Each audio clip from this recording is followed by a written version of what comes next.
tour de chauffe. Nos chroniqueurs se déboutonnent sur le vif.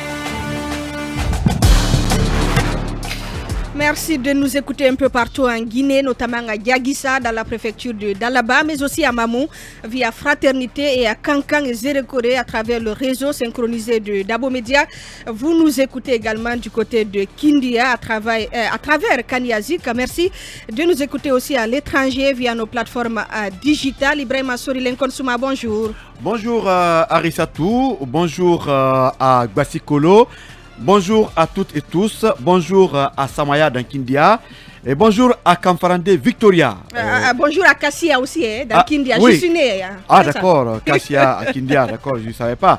Et bonjour à Dubreka, je dis Dubreka parce que je salue ce matin l'ancienne directrice préfectorale de l'habitat de Dubreka, Madame Hawa Kamara. Permettez-moi de placer cela, Madame Hawa Kamara, ancienne directrice, s'est permise dans le temps de s'accaparer des domaines des citoyens qui ont des titres fonciers dans le but de revendre à d'autres personnes. C'est des cas qu'on signalait du côté de Kankan, notamment à Bissira. Mais en Basse-Côte, le cas est très récurrent à Dubreka, à Koya, à Forekaria, un peu partout. Alors cette dame ferait mieux de se ressaisir parce que les jours à venir, elle pourrait être convoquée par la justice sur plainte d'un monsieur Diallo du côté de la Suisse, sur qui elle est tombée à bras raccourcis. Elle me l'a reconnu que le terrain appartient à ce monsieur, mais c'est permis d'invalider le titre foncier de monsieur et revendre à d'autres personnes. Et actuellement, ils sont en négociation. Donc, Madame Kamara, qui démarche pour avoir un autre poste, Monsieur le ministre Kawal, on vous prie en tout cas d'avoir un œil vigilant sur Madame Kamara Hawa, directrice de l'habitat de Dubreka. C'est un signal, on viendra sur les détails parce que j'ai tous les papiers. Heureusement que l'on se dirige vers la numérisation des titres fonciers. Ouais. Heureusement. On s'intéresse au maintien d'ordre car le Premier ministre salue le professionnalisme des hommes en uniforme. Oui, c'était lors du dernier conseil des ministres. Aujourd'hui, le sujet fait en tout cas polémique au sein de l'opinion. Notre Premier ministre par intérim.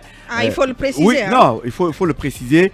Notre Premier ministre par intérim bien aimé, à travers le conseil des ministres, a salué le professionnalisme avec lequel les forces de l'ordre ont agi pendant, en tout cas, la manif interdite du FNDC. Mais plus loin, il a parlé aussi des enquêtes, en tout cas, côté justice.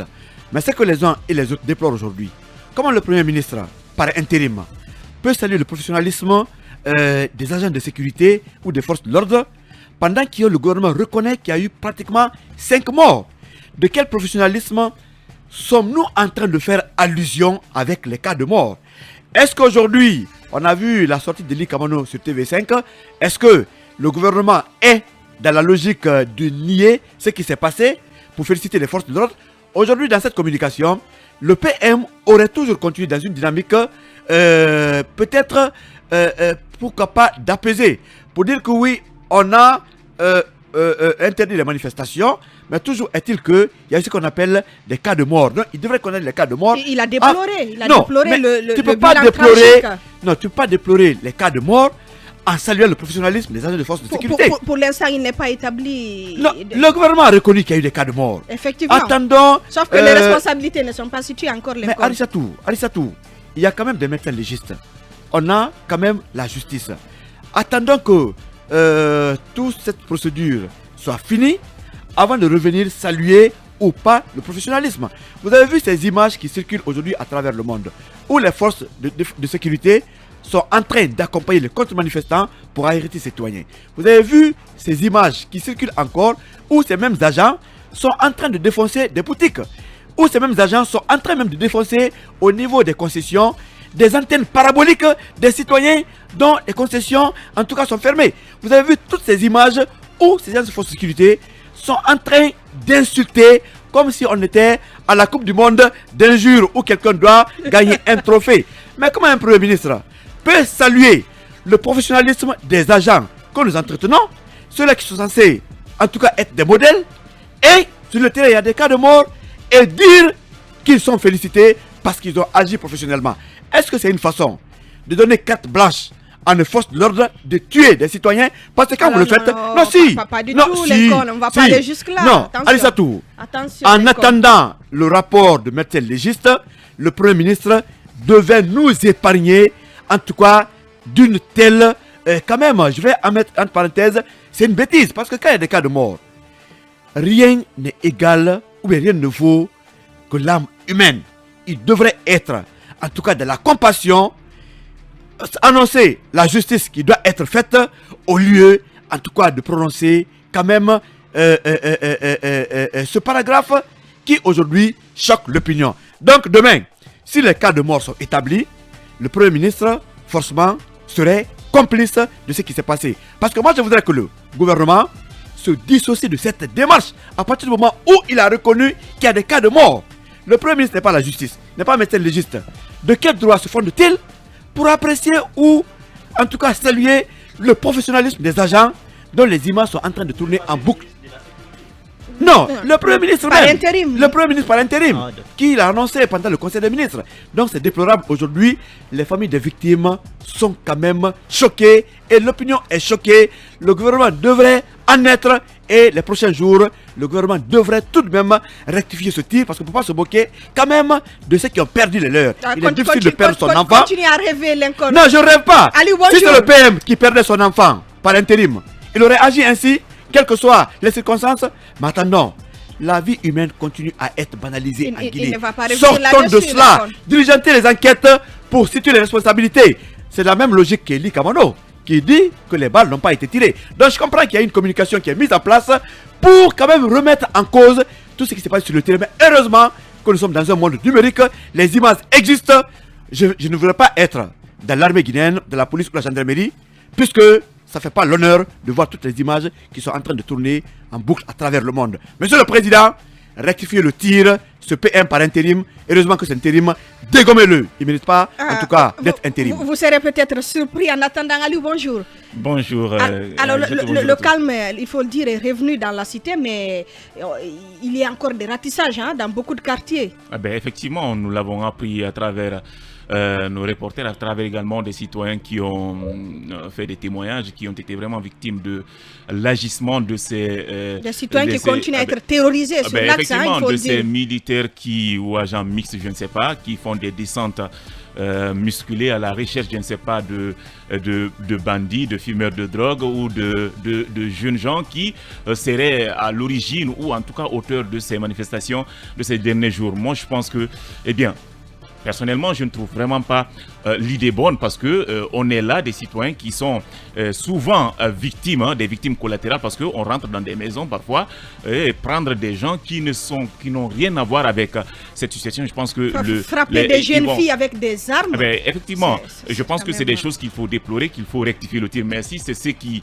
aujourd'hui amène le Premier ministre à se réjouir de la situation parce que c'était l'objectif de rendre la ville calme parce qu'on n'aimerait vraiment pas avoir des incidents un peu partout et ça risque de ternir leur image. Si c'est cela qui veut amener les autorités à se réjouir, je pense qu'elles font fausse route. Le mieux, c'est de faire en sorte qu'il y ait quand même une accalmie suite à peut-être à un dialogue ou à une compréhension avec les acteurs politiques ou sociétés civiles. Je reviens un peu sur cette sortie du Premier ministre. Eh bien, saluer le professionnalisme avec un bilan de 5 morts, j'imagine si... En même temps, ce n'est pas nouveau, ça a toujours été le effectivement, cas. saluer le professionnalisme des forces de l'ordre, alors qu'on a un bilan de 5 morts, j'imagine s'ils n'étaient pas professionnels, à combien à combien de victimes on allait vraiment assister. Je pense que ce n'est pas le moment de saluer. On a des morts, des blessés. Le Premier ministre par intérim devrait plutôt s'inscrire dans la logique de ramener ce dialogue entamé, amorcé par le ministre qui est aujourd'hui, je ne sais pas, convalescent ou quoi. Je pense qu'il devrait plutôt s'intéresser à comment ramener tous les acteurs autour de la table au lieu de saluer quoi que ce soit. Bassekou, bonjour. Bonjour Arissa Tousso, bonjour à tous. Je voudrais aussi m'exprimer sur ce sujet. Effectivement, depuis quelques jours, nos reporters déployés sur le terrain essaye de se rendre dans plusieurs quartiers qui sont considérés aujourd'hui comme criminogènes par les services de sécurité, et c'est en application stricte des instructions qui ont été données par le chef d'état-major général des armées qui s'est rendu récemment dans les garnisons militaires et qui a annoncé la reprise des patrouilles nocturnes, notamment pour démanteler entre guillemets le grand réseau de banditisme qui existe à Conakry. Vous savez, c'est pas une initiative nouvelle. Sauf qu'il y a des victimes collatérales. Justement, c'est pas une initiative nouvelle parce que sous Alpha Condé, on se rappelle, bien avant l'installation des PA, l'initiative avait été prise par un ministre de la sécurité d'alors de procéder à des patrouilles nocturnes. C'est bien, l'initiative est belle parce qu'il faut, on ne peut pas comprendre que le CNRD puisse s'installer et qu'il n'y ait ni barrage, qu'il n'y ait pas de PA, encore moins de patrouille nocturne. C'est-à-dire que vous pouvez quitter km 36 jusqu'à Kaloum sans rencontrer un seul barrage. Je pense que c'est dangereux pour la sécurité des citoyens. Donc l'initiative a été prise par le CNRD, notamment pour démanteler le grand réseau de banditisme. C'est vrai, quand vous faites la photocopie, la cartographie un peu de Conakry, vous vous rendez compte qu'il y a des localités aujourd'hui où les jeunes viennent s'attrouper, notamment sur le long des rails par exemple, où les jeunes viennent s'attrouper pour procéder à la consommation, à la vente de drogue. Si vous prenez chez mon ami Lincoln du côté de Kaporo ici, le long au niveau de Kaporo Pont, vous avez des jeunes également qui viennent s'attrouper là-bas, du côté de Seli Primo, d'Afia. Donc, ils ont à peu près une cartographie aujourd'hui des endroits là où les jeunes viennent se regrouper pour procéder. Sauf qu'ils vont ailleurs, Bassekou. Oui, justement, j'en viens à Rissatou. Notamment d'autres personnes. J'en viens à Rissatou. Mais que dire de ces agents de police et gendarmes qui fument du marijuana à longueur de journée dans les plages? Je suis d'accord. On va laisser terminer. Lincoln, je suis d'accord.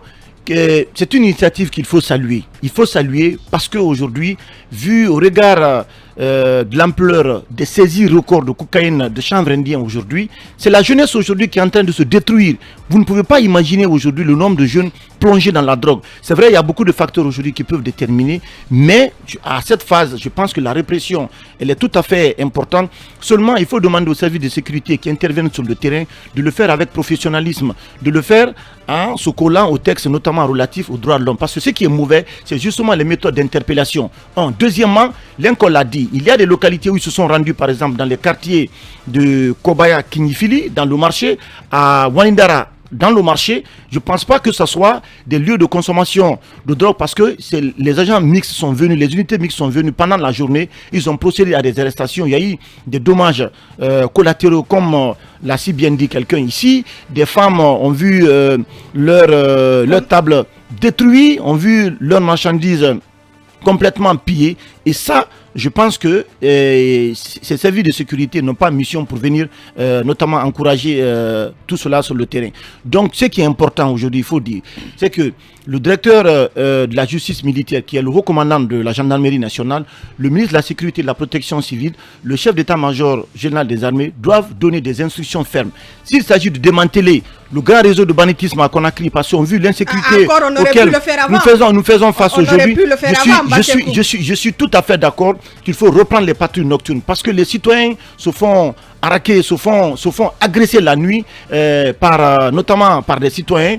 Il faut reprendre, mais il faut mettre la forme. Il faut que tout cela soit collé au texte. C'est ce qu'on demande. Mais l'initiative l'initiative n'est pas mauvaise, mais c'est les conditions dans lesquelles ces agents-là opèrent sur le terrain qu'il faut dénoncer. Ah, si tu te permets, moi je ne peux pas appeler ça patrouille nocturne. Est-ce que l'axe Le Prince jusqu'à Kagbélé, c'est le seul endroit à Conakry où on fume la drogue? Et pourquoi depuis ces manifestations, chaque fois à 17h, 18h, 20h, ces patrouilles viennent dans les quartiers, arrêter des jeunes et même leurs parents? Moi je n'ai pas envie qu'on analyse. Il y a un jeune de l'UFR, je n'ai pas dit son nom, qui a été arrêté sur le pont de Bessia parce que simplement il est en train de prendre des images. Aujourd'hui, il est pratiquement à la sûreté. Bassekou, si on veut lutter contre les consommateurs de drogue, allez dans le camp des agents de force de sécurité dans tous les ghettos. Non, ce n'est pas que là-bas, Lincoln. Je suis parfaitement d'accord avec toi. Lincoln, je suis parfaitement d'accord avec toi. Il y a des agents aujourd'hui qui prennent de la chambre indienne avec ces jeunes. Mais l'initiative, il faut soutenir, il faut encourager. Mais commencez d'abord. La est en train de détruire aujourd'hui la jeunesse guinéenne. Mais commencez d'abord par ces agents qui sécurisent ces jeunes qui prennent la drogue. Parce que quand un homme habillé vient dans les ghettos prendre la drogue avec les jeunes, tu les encourages. Deuxièmement, quand un homme habillé, un policier ou un gendarme vient sur le terrain pendant qu'il est ivre, ça veut dire quoi? Est-ce qu'il pourra se contrôler? C'est ce qui se passe. Mais aujourd'hui, quand on voit la manière par laquelle ces agents interviennent ou quand vous les approchez, vous sentez même l'alcool. Donc envoyez des gens sur le terrain qui quand même ont le béaba de ce qu'on appelle le maintien d'ordre. Mais aujourd'hui, il y a comme l'impression qu'il y a un règlement de compte. Il faut arrêter tous les jeunes qui sont quand même capables de mobiliser les troupes. Basekou, agissons avec professionnalisme. Malheureusement, le ministre de la Justice ne parle pas, de la sécurité, mais elle est sur l'axe. Mais ça continue, on arrête les citoyens, mais sans cause ni preuve. Parce que simplement, de ce côté, il faut arrêter. À Kalom, on ne fume pas la drogue. À Matam, on ne le fait pas. À Matot, on ne le fait pas. Pourquoi c'est à Ratoma seulement on arrête des gens? Il faut qu'on arrête là. On vous a bien compris, Lincoln. Khalil, bonjour. Bonjour à tous. Alors, comme le dit Lincoln, on devrait entendre quand même le ministre de la Justice et aussi le ministre des Droits de l'Homme. Écoutez, je pense que ce qui se passe, c'est déplorable. On ne peut pas quand même le nier. Les réalités sur le terrain montrent un acharnement sur un côté. Et c'est ce qui fait mal. Je pense que si réellement il faut lutter contre le banditisme, la drogue et tout ce qui va avec, il va falloir qu'on le fasse avec professionnalisme, qu'on le fasse en ne faisant pas de discrimination dans la pratique comme Lincoln est en train de le dénoncer, parce qu'on ne peut pas se baser sur une commune de Conakry alors que nous savons où se trouvent aujourd'hui les bases de drogue dans la capitale. Ce n'est pas que la commune de Ratouma. C'est vrai, vous pouvez dire qu'il y a des zones obscures dans la commune de Ratouma, mais quand vous partez à Kaloum, je pense même que la drogue, on ne la cache pas. C'est des jeunes qui fument de la drogue là-bas à visage découvert et devant les agents de sécurité et avec d'ailleurs les agents de sécurité. Mais je m'accentue sur une partie de l'intervention de Lincoln, c'est très important. Vous savez d'abord, avant d'amener des agents derrière les jeunes pour lutter contre la consommation de la drogue, il faut d'abord que ces agents-là soient sains. Il faut d'abord que ces agents-là, évidemment, ne soient pas des consommateurs de drogue. Parce que généralement, il y a tout un commerce dans la consommation de la drogue, dans l'exploitation de ces stupéfiants. Les agents qui vont sur le terrain, il n'y a pas de probité dans ce qu'ils font. Certains agents, on ne va pas mettre tout le monde dans le même lot. Je ne parle pas de tous les agents. Je sais qu'il y a aussi des hommes probes parmi les agents de sécurité, mais je sais quand même que la majeure partie qui vont derrière les jeunes, c'est pour négocier avec eux. Quand ils arrêtent des jeunes, ce n'est pas pour les envoyer en prison comme le prévoit la loi. Ce n'est pas pour présenter les objets qui ont été saisis avec ces jeunes-là, mais c'est pour les prendre, les séquestrer dans un coin et puis leur demander de l'argent. Et c'est ce qui n'est pas du professionnalisme, c'est ce qui est illégal, c'est ce qui n'est pas prévu par la loi. S'il faut le faire, lutter contre la drogue de manière vraiment objective, je pense que les agents qui devraient le faire, il faut d'abord passer par un contrôle, si vous voulez, un contrôle sanguin. C'est important, comprendre est-ce que les agents là même ne sont pas aujourd'hui accros à ces stupéfiants. Parce que vous allez voir que la plupart des agents qui sont dans la circulation, qui vont derrière ces jeunes-là, ce sont des gens qui soit vendent des drogues, soit consomment. Et si vous consommez de la drogue, je pense que vous n'avez pas de leçon à donner à ceux qui consomment de la drogue. Donc il faut qu'il y ait vraiment des gens qui sont à la hauteur à faire ce travail-là. Ce n'est pas n'importe qui peut le faire. Et surtout, il faut arrêter ces acharnements. Parce qu'on ne peut pas profiter de la consommation de la drogue, de la lutte contre le banditisme pour, n'est-ce pas, s'attaquer à des paisibles citoyens. Parce qu'il y a des gens qui sont victimes de ces pratiques-là et qui n'ont rien à voir avec la consommation de la drogue, qui n'ont rien à voir avec la vente de la drogue.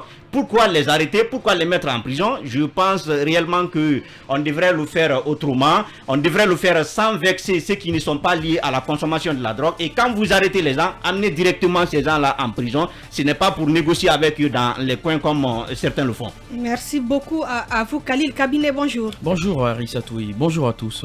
Forcément, quelque chose à dire sur ces ratissages qui continuent d'être rapportés. Oui, on écoute, on lit beaucoup d'internautes, même des citoyens qui réagissent justement et qui relaient comme quoi ils sont victimes disons, d'actions pas reluisantes de la part des forces de sécurité dans les quartiers. Et je pense que le fait que ceci soit assez récurrent, ça en dit long donc sur peut-être ce qu'on peut considérer comme étant une vérité. Parce que moi j'ai lu la dame, comment elle s'appelle déjà, l'élu, la dame du CNT, la conseillère Asmaou, qui expliquait un peu une scène comme ça. Je pense qu'elle est assez lucide pour raconter, pour ne pas raconter des conneries, voilà, et ceci devient assez important.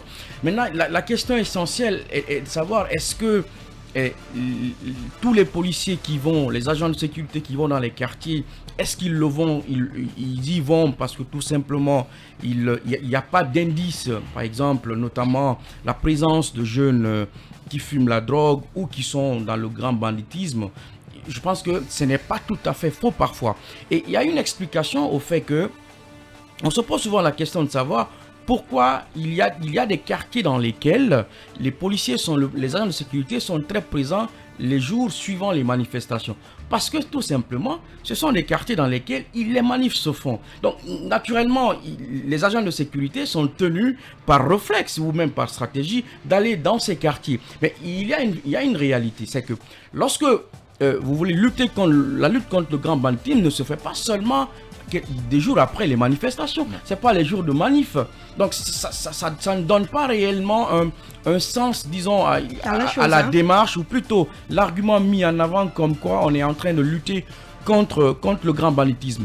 Moi souvent quand on parle de l'Axe et des émeutes à Conakry, je cite souvent cette étude réalisée par Yoshka Philippe qui a effectivement travaillé sur le mécanisme par lequel fonctionnent ces jeunes-là. Parce que vous avez à la fois des gens qui manifestent réellement, qui sortent à l'appel donc des partis politiques ou des acteurs sociaux. Mais à côté, vous avez aussi des bandits qui profitent de cette situation-là et qui foutent le bordel dans les quartiers. Et parfois, ces gens sont d'ailleurs victimes des populations, des paisibles citoyens dans les quartiers. Donc, c'est souvent les représailles des agents de sécurité qui parfois viennent de façon assez disproportionnée et qui s'en prennent à la fois aux familles dans lesquelles souvent des jeunes qui manifestent viennent se cacher et après ça déborde. C'est pourquoi moi je pense qu'il y a aujourd'hui une réalité, plutôt une nécessité de former nos agents et de leur doter de moyens,